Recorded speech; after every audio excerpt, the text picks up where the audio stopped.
County tonight, a military plane crash that claimed the lives of 3 people.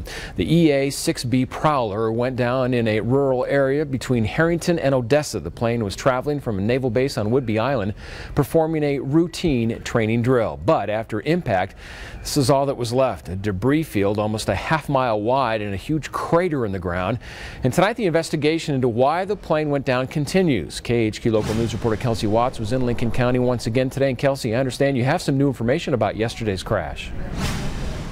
And Dan and Steph, we do expect the names of those 3 people who died aboard that plane to be released at any moment. And it's been a very difficult couple of days for the entire military community. In fact, here at Fairchild Air Force Base in Airway Heights, about 100 people have gone to Lincoln County to help, both bringing equipment and also helping in the ground search for what little is left.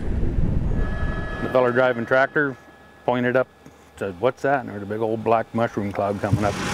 A day after the crash that rocked not only this small farming community, but the nation, a small city has gone up at the crash site. Dozens of Air Force and Navy personnel are scouring the debris field, which stretches for half a mile, one step at a time. Essentially what we do is walk a grid pattern across the area, walking shoulder by shoulder. The first priority is to recover the remains of the 3 people aboard, lives lost much too soon. Then they'll retrace their steps, mapping the debris field with GPS. We understand there was an explosion upon impact. That's based on reports. And just hours after the crash Monday, Navy investigators from Whidbey Island arrived to help. They'll be here around the clock for most of the week, clearing the wreckage now left behind.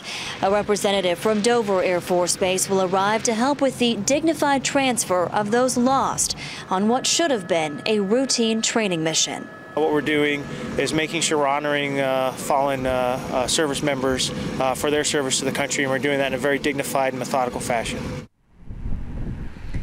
And tonight there is still no word on what may have caused that crash. That is something the Navy is working around the clock to try and figure out. And part of that investigation is going to be talking to the crew members who were aboard that second plane, who could only circle when they saw their own friends go down. Reporting live tonight here at Fairchild Air Force Base, I'm Kelsey Watts, KHQ Local News. Well, Kelsey,